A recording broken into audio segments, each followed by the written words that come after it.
오늘 우리가 함께 볼 하나님의 말씀은 역대하 26장 15절부터 16절까지 말씀입니다.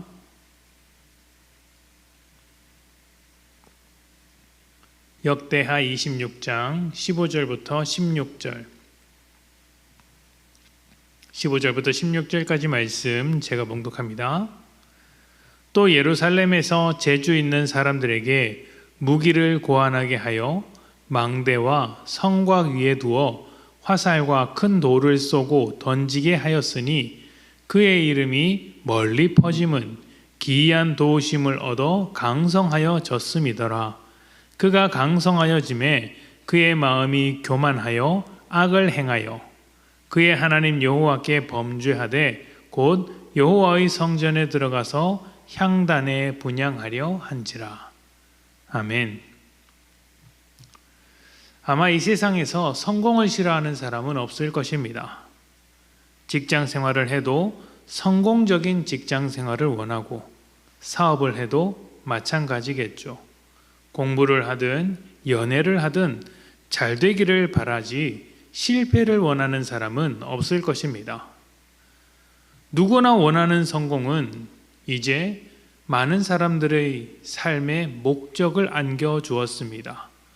성공이 목적이 되어 살고 있으며 성공이 그 사람을 평가하는 기준이 되었습니다. 성공하는 사람은 누군가의 롤모델이 되어서 또 다른 성공을 갈망하게 합니다. 반면 실패하는 사람에게선 배울 것이 없다라고 이야기하죠. 배울 것이라고는 같은 실패를 반복하지 않는 것, 그 사람이 했던 잘못을 내가 반복하지 않는 것뿐이다 라는 것입니다. 성공에 대한 이러한 요구는 우리의 믿음에도 잘 나타나고 있습니다. 우리가 하는 기도를 보면 그렇습니다. 성공하게 해주십시오, 잘 되게 해주십시오 라고 기도하는 사람은 많아도 실패하더라도 감사하는 마음을 품게 해주십시오, 안 되더라도 주님의 뜻으로 받겠습니다 라고 기도하는 사람은 잘 보이지 않습니다. 특히 교회 사역을 하다 보면 성공에 대한 또 실패에 대한 사람들의 마음을 잘 들여다볼 수 있습니다.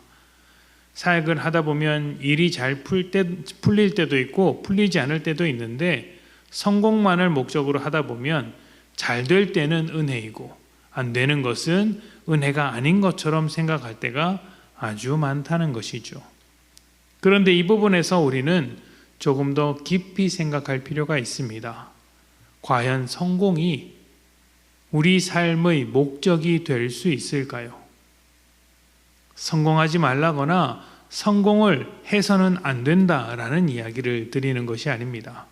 성공을 위해 기도하지 말라는 이야기도 아닙니다. 딱 한 가지, 성공이 우리 삶의 목적이 되어선 안 된다는 것이죠. 그렇다면 우리 삶의 목적은 무엇이 있을까요? 어디에 있어야 하겠습니까? 바로 하나님께 있어야죠.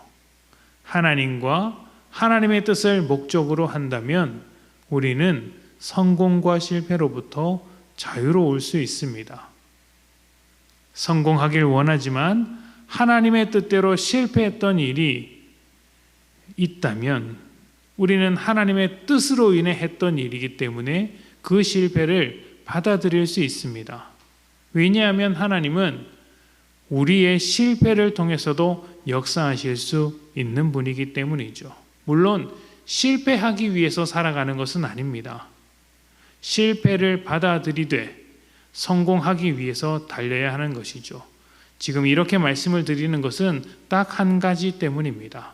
중요한 것은 목적이 하나님께 있어야 한다는 것이죠. 하나님께 목적을 두고 그 뜻을 이루기 위해 성공하기 위해 달려가야 하지만 때로는 실패로 결과될지라도 실패할지라도 우리는 그 실패 안에서 하나님의 뜻을 발견해내야 한다는 것이죠.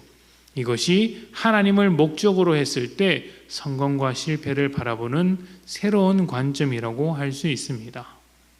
만약 우리가 성공하는 것이 마지막 목적이 되어버린다면 하나님보다 앞선 가장 중요한 목적이 되어버린다면 어떻게 될까요? 하나님과의 관계는 어떻게 되겠습니까? 하나님은 더 이상 나의 하나님이 아니게 됩니다. 그저 나의 성공을 도와주는 조력자 또는 나의 성공을 이루기 위한 도구에 불과하죠.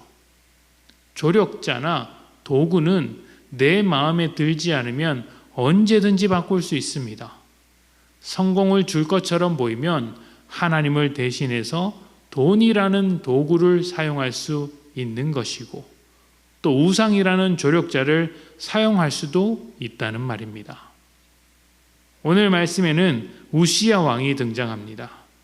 그는 어렸을 때 왕이 된 이후 선지자로부터 배우면서 자랐습니다. 또 하나님의 도우심으로 전쟁에서 승리하기도 했습니다. 그는 아주 혁신적인 무기를 만들기도 했는데 이런 모든 것이 우시야의 능력이 아니라 오늘 말씀에 보면 하나님의 기이한 도우심, 하나님의 도우심으로 가능한 것이었다라고 소개를 합니다. 그 하나님의 도우심, 기이한 도우심이 있었기에 아주 혁신적인 무기를 만들고 전쟁에서 승리하며 하나님이 보시기에 합당한 삶을 살아갈 수 있었다는 것이죠. 그런데 우시야는 승리를 하면 할수록 자신의 세력이 강성해지면 강성해질수록 그 모든 것을 자신의 능력으로 돌렸습니다. 이것을 성경은 교만한 마음이라고 합니다. 교만한 마음을 가진 자는 하나님을 두려워하지 않죠. 그래서 결국 선을 넘습니다. 하나님께서 정하신 제사에 관한 율법을 어기고 제사장이 해야 할 분향, 그 불을 붙이는 분향을 자신이 직접 했던 것이죠. 교만한 자는 언제나 자신의 범위를 넘어갑니다. 우시야가 지금 그렇게 행동하고 있는 것이에요. 왜 그렇게 행동했습니까? 지나친 성공이 교만을 불러온 것입니다. 그 인생의 목적이 하나님께 있음을 생각하지 않고 성공에만 두고 있으니 성공한 뒤로는 교만할 수밖에 없는 것이죠. 도구에 불과했던 하나님, 내 성공을 위해서만 필요했던 하나님의 말씀을 이제는 더 이상 지킬 필요가 없습니다. 왜냐하면 이미 성공한 왕이기 때문이죠. 성공은 아주 달콤합니다. 누구나 성공을 바라고 성공한 사람을 인정해 줍니다. 우리가 그렇지 않습니까? 누군가의 성공을 누군가로부터 인정을 받으면 기분이 좋습니다. 그래서 그 인정을 만들어주는 성공은 사실 누구나 원하는 것이라고 말할 수 있죠. 하지만 믿는 자는 달라야 합니다. 성공이 삶의 목적이 되어서는 안 됩니다. 성공이 여러분의 주인이 되지 않도록 하십시오. 우리의 삶의 주인은 오직 하나님이십니다. 하나님께서 기이한 도우심으로 우리를 이끌어 가실 때 성공보다 도우시는 하나님께만 초점을 맞춥시다. 그렇게 할 수 있다면 우리는 성공과 실패를 넘어 하나님의 영광으로 가득한 삶을 살게 될 것입니다. 우리 시간 함께 기도하겠습니다.